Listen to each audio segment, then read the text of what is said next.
Para falar de Java, né, o porquê da gente estudar Java na faculdade, tem que saber o que é um paradigma de programação.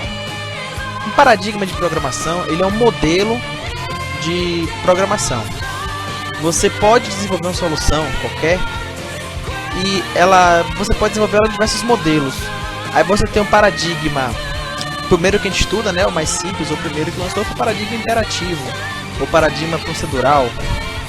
Né? O que esse paradigma é? Você tem lá a linguagem C, a linguagem Pascal, tudo é executado linha a linha, tudo está voltado para as variáveis, ou seja, você tem as variáveis armazenando informação, arquivos armazenando informação. Então você vê aí que uma determinada conjunto de linhas uma a uma compõe o algoritmo em sequência. E aí quando você tem um orientado a objeto, é como se fosse uma evolução do imperativo, mas também a gente não pode tratar como evolução. O algoritmo, o paradigma orientado a objeto, ele se assemelha, ele tenta fazer com que a programação ela venha parecer uma vida real mesmo, né? Você tem objetos, na verdade você tem classes, uma classe qualquer, uma classe carro, e aí você pode instanciar um objeto da classe carro, ou seja, tem um carro aqui, o carro 1. Esse carro 1, ele vai ter atributos e métodos. O que são atributos? São as características dele. Geralmente são variáveis que armazenam informações daquele objeto. E todo objeto da classe carro já tem aquilo, ou seja, você não tem um retrabalho de fazer isso, de fazer tudo novamente. Inclusive a orientação a objeto, ela veio para estender um pouco mais a parte de registros, né? Ou estruturas, structs na linguagem C, records na linguagem Pascal. E você tem os atributos, né? Que são as características daquele carro. Digamos que eu tenho um atributo cor. Quando você instancia um objeto da classe carro, automaticamente todo carro vai ter uma cor. Então você pode configurar a cor daquele carro, né, no objeto. Além dos atributos, que são as características, você tem os métodos. O que são métodos? São ações, né, no caso funções e procedimentos. Funções, ela executa e retorna alguma coisa. Procedimentos, ela somente executa. E são as ações que todo objeto vai ter, ou seja, você distancia um objeto da classe carro. O carro, ele tem um atributo que é a cor e tem outro atributo que é ligado ou desligado, no caso uma variável lógica, um valor lógico, um valor booleano, né? True ou false, verdadeiro ou falso. Você tem lá verdadeiro para o carro estar ligado ou falso para o carro estar desligado. Você tem um método que você vai ter lá, método ligar carro. Quando você ligar carro, ele vai mudar o valor do atributo para true, no verdadeiro, ou seja, o carro está ligado. E você vai ter outro método chamado desligar carro, que é o método que vai deixar aquilo falso, você vai desligar o carro. Isso aí é uma característica do paradigma orientado a objeto. Você tem uma classe, você tem um objeto instanciado daquela classe, aquela classe tem atributos e métodos, logo todo objeto vai ter atributos e métodos. Então você é como se estivesse realmente mostrando a vida real da coisa. E aí você vai ter também métodos abstratos, você vai ter herança, sobrecarga, sobreposição, polimorfismo. Inclusive polimorfismo é muito utilizado, herança é muito utilizado. Você vai ter também interfaces. E aí você vai ter outras coisas aí que eu não falei, né, que compõem o paradigma orientado a objeto, onde você não deixa de programar imperativamente. Talvez no bloco principal lá você vai utilizar instruções linha a linha. Só que todas as instruções elas vão estar envolvidas em métodos e classes e atributos, né, e objetos. Então esse é a motivação para se estudar Java. A linguagem Java ela é uma linguagem livre, ou seja, você pode simplesmente baixar um compilador Java. Você tem à disposição da documentação da linguagem Java. E essa linguagem ela é livre para você utilizar, para você inclusive criar aplicações comerciais e comercializá-las. Ou seja, você pode criar uma aplicação Java e vender por aí. Você pode dar aplicação por aí. Você pode fornecer o código-fonte dela para todo mundo estudar. Você está criando aplicação open source, ou seja, uma aplicação de código aberto. E aí o Java ele se popularizou. Por quê? Porque os aplicativos Java eles são utilizados com máquinas virtuais. Ou seja, você instala uma máquina virtual no computador ou em qualquer aparelho que seja. Pode ser um sistema embarcado, pode ser uma câmera digital, uma televisão, ou então no computador, Linux, Windows, macOS, Solaris. E aí você, utilizando uma máquina virtual no computador, você não tem a limitação de um aplicativo executável para uma plataforma, ou seja, você tem um arquivo.exe. Se você não... você só vai utilizar o arquivo.exe no Windows. E talvez em certas versões do Windows. Ah, mas eu posso utilizar com a plataforma intermediária ali, o Wine, né, para Linux, e executar meus arquivos no Windows. Tá, beleza, você instalou uma plataforma intermediária entre elas, que carrega as APIs do Windows no Linux. Então você não roda nativamente no Linux, a aplicação executável do Windows, assim como em outro sistema operacional. Agora, em compensação, se você criar um arquivo bytecode do Java, você consegue rodar ela nativamente na máquina virtual Java, mas em qualquer computador, qualquer máquina, qualquer sistema, qualquer coisa que tenha uma máquina virtual para o Java. Ou seja, você tem lá quais são as camadas de computação. Você tem lá a parte hardware, você tem lá o sistema operacional. O sistema operacional ele se divide em kernel e aplicações. E aí você tem o usuário, né, com os programas. Você tem os programas e depois os usuários. Os programas são as aplicações. Você instala a máquina virtual Java na parte de aplicações, né? E aí você vai rodar o aplicativo Java em cima da plataforma Java, que vai rodar em cima do hardware. Ou seja, você criou uma camada de aplicação a mais. Você vai ter perdas de desempenho, claro. Ou seja, é mais uma coisa rodando no computador, é mais uma coisa em tempo real, traduzindo o bytecode Java para funcionar no seu ali, na sua arquitetura de computador. Porém, você vai ter uma portabilidade, ou seja, a chave do Java, a grande característica do Java é a portabilidade. Você vai ter uma aplicação que vai rodar em diversos lugares com aquela máquina virtual. Vai ter queda de desempenho? Vai. Só que essa queda de desempenho, ela vem sendo otimizada, né? No caso, ela tem sido... A perda de desempenho, ela não tem sido tão grande como no começo. E inclusive outras vantagens e desvantagens também da linguagem Java, né? E a linguagem Java, ela não se limita apenas a criar aplicações, né? Como eu falei aqui, aplicações executáveis para sistemas operacionais. No caso, aplicações desktop.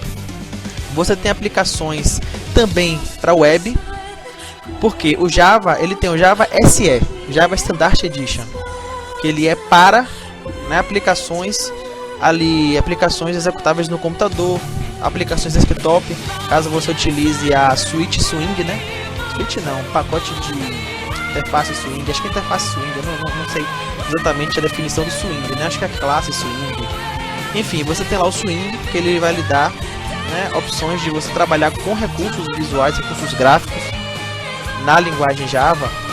Você também tem aí o Java EE, que é o Java Enterprise Edition, que você vai trabalhar com Java Web. Ele vai ser um concorrente do PHP, do ASP, né? O ASP é da Microsoft, PHP é livre, do Python para web também. E aí você vai ter aí, por exemplo, você tem uma aplicação cliente-servidor. Você está aqui no seu computador, no navegador, aqui no navegador Firefox, Chrome. Você vai digitar um site, esse site vai ser enviado para um servidor na web. O servidor web vai tratar esse site com a linguagem Java. Essa linguagem Java, ela vai estar em um servidor, né? No caso, ela vai ter uma aplicação que gere ela. No caso do Java, o Apache Tomcat. No PHP, o Apache Server mesmo. E ele vai processar aquilo, vai transformar aquela aplicação em Java que você tem em um site e vai devolver para você a visualização do site em HTML, em CSS, JavaScript, né? Mas a parte de manipulação de arquivo, banco de dados, a parte meio assim, matemática depois, tudo que é feito no servidor, ele vai ser feito em Java.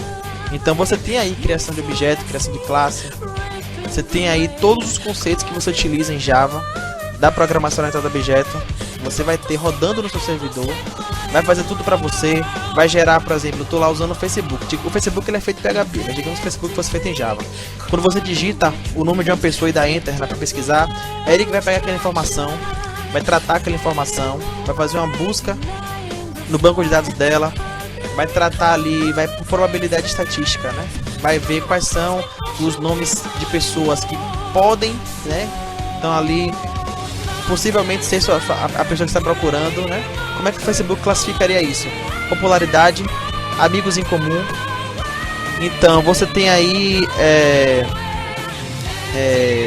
os recursos, né, que ele faria para classificar as pessoas mais próximas de você e trazer as informações da listagem para você fazer na sua página. E aí você roda tudo isso em Java. Quando chega no seu computador já não chega mais Java. Ele vai chegar o que? HTML, CSS, JavaScript, estático, pronto para você trabalhar aquela informação. Mas aquela parte toda é feita em Java. E aí você tem Java SE, né, que eu já falei que é a aplicação do sistema operacional. Você tem Java EE, que é a aplicação web. Você tem Java, uma coisa que está entrando em muito desuso, mas tem, que é a Java ME, que é Micro Edition. Os aplicativos, eles eram desenvolvidos em Java ME antigamente, para os sistemas operacionais aí. Tinha o sistema da BlackBerry OS. Tinha o Symbian. E você tinha aí várias aplicações com Java ME. Hoje já não está tão em uso. Por quê? Porque os sistemas operacionais Symbian praticamente morreram. Não sei se morreram de fato, mas morreram. Tá morrendo. Você tem aí a a popularização do Windows Phone, do iPhone, do Android. Windows Phone você vai desenvolver lá com a suite lá do Visual Studio. Eu não sei se vai desenvolver em C# para mobile, eu não sei qual é a aplicação Visual Basic para mobile, eu não sei. Eu realmente não sei como você vai desenvolver aplicações para Windows Phone, mas eu sei que na Java ME. Você tem aí para Android, que é Java, mas é um Java puro e voltado para Android.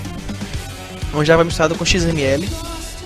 E você tem aí para o iPhone, que é Objective-C. É a linguagem que você utiliza para desenvolver, né? Que na verdade ele não tem nada com C, não tem quase nada a ver com C. É um negócio totalmente insano. O professor meu, ele é desenvolvedor para aplicativos iOS e realmente é muito louco.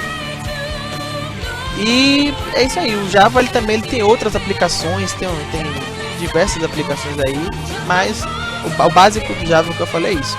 Para você aprender Java, basta você baixar um compilador na internet. Se você quiser, você pode baixar uma IDE, NetBeans, Eclipse, BlueJ, não sei como se fala. E aí você vai desenvolver nela. Para você aprender Java, é bom que você saiba programação orientada a objeto e de preferência a linguagem C. Por quê? Porque a linguagem Java ela é uma linguagem C-like, ou seja, ela deriva do Java. Ela é uma linguagem que herda a sintaxe do código C, né? Ou seja, você programando em C, você já tem 2/3 do caminho dado para desenvolver em Java. E aí você vai ter muito mais facilidade para aprender. E aí você vai, né, separar as coisas. Uma coisa é você aprender a sintaxe, né? Pô, sintaxe é uma coisa muito fácil, né? O if, else, vetor, matriz, né? Function, né? As funções lá, function na verdade em Pascal, né?